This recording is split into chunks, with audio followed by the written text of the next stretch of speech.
Hello, everybody, and welcome to another edition of 4.0 and Below, where we love our creases to absolute pieces. And today we're going to jump back into the archives and do something a little offbeat. No superheroes this time. We're going to go with mysteries and a detective series that originated in the late 80s, came from Comico, and we're talking about the Maze Agency. Now, this was the brainchild of Mike W. Barr, who is probably writer Mike W. Barr, who is probably most famous for Son of the Demon, the Batman story, and also, Batman and the Outsiders. And he was a huge Ellery Queen fan, huge fan of mysteries. And he tried to get this off the ground for years and years and years, and it never really went anywhere. I think this first showed up as part of a kind of a handout at the San Diego Comic-Con. I think there was just like 100 copies of this little 6-page mystery story. It's like Murder at the Comic-Con or something like that. Barr wrote it. I think the art there was done by Alan Davis. But still couldn't find any takers, couldn't sell it. Barville, DC, no one was interested. But then, the 80s rolled around and all these independents started popping up. Of course, one of them was Comico. And I don't think it's any coincidence at all, about the same time, Moonlighting hit really big for ABC. That's the one with Sybil Shepherd and Bruce Willis as Matty Hayes and David Addison, who run the detective agency, of course. And, of course, our two main characters here are Jennifer Mays and Gabrielle Gabe Webb. Miss Mays used to be a CIA agent. Now she runs her own detective agency. Webb is a true crime fiction writer who sort of comes in and consults and helps her solve some crimes. There's also kind of a cute little budding relationship between these two guys. I think they're in love. They're trying to work it out. They're trying to get a commitment. I think he wants to get married. She's not quite sure yet, but, it's not an if they will they. They already did. They're just trying to figure out what the next step is going to be. And I guess one of the big things here, too, is on the artwork for issue number 1, it's Adam Hughes, who did not only the covers, but the interiors. And this is I think this is almost one of his first regular gigs, I think. And I think he did it for about 10 issues anyway. Moving on to issue 2.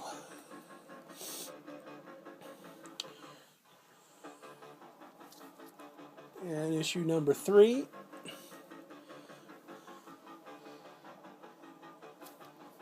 And issue number 4.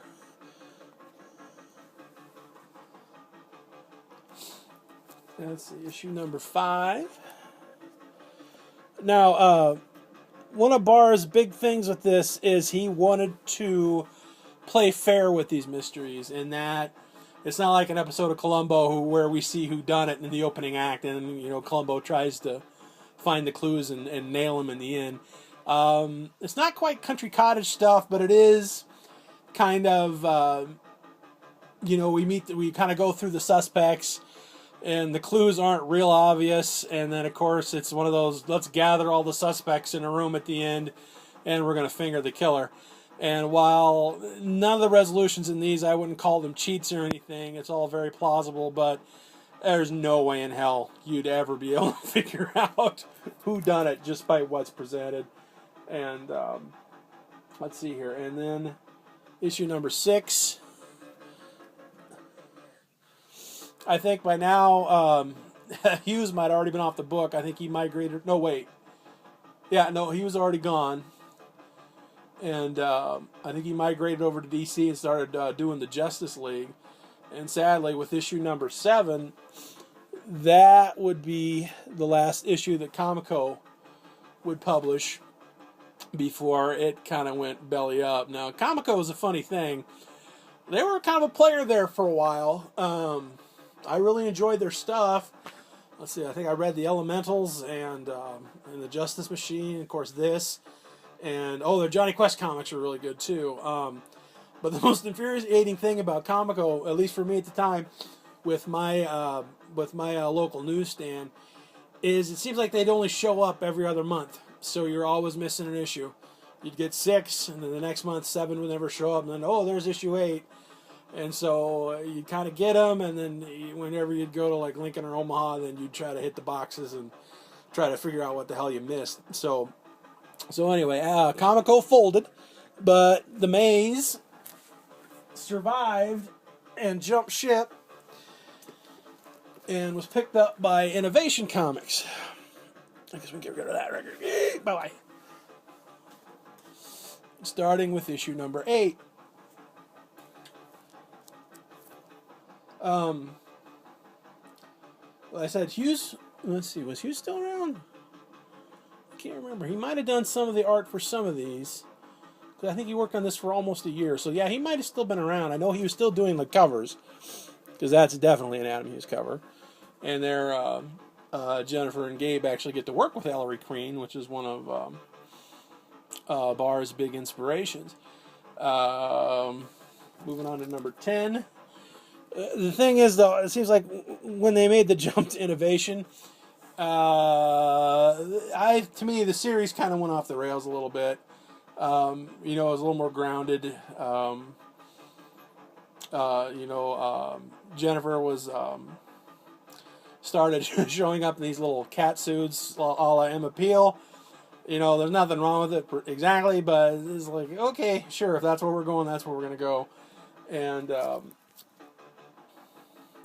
not that there's anything wrong with that. Let's see. Okay, going to issue number 11.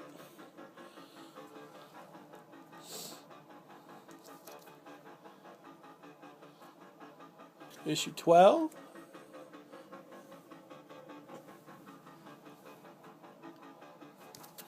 Issue 13. And I think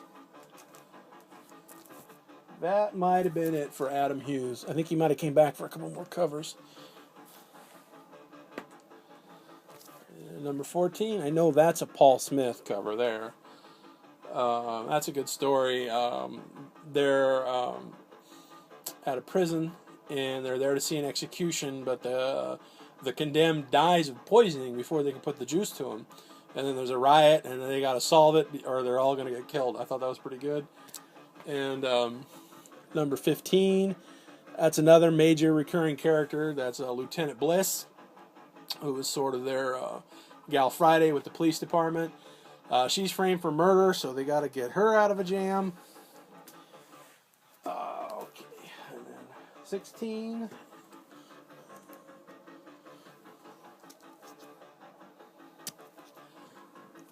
17.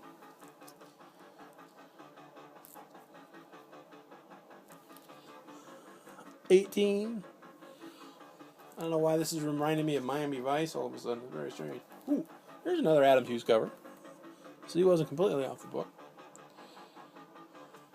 He did a bunch of pinups in here too. These books. That's your kind of thing. Let's see. Oh, here's a Brian Boland cover. Number 20.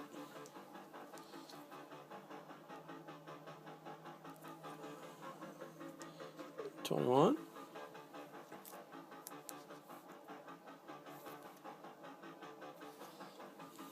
22. That's 23. And that is the last issue of the Maze Agency. Sorry. Completely losing my train of thought in this. Where is my brain gone? I don't know. There also was an Innovation put out an annual. Sort of Barr's tribute to the Spirit, another one of his favorite characters.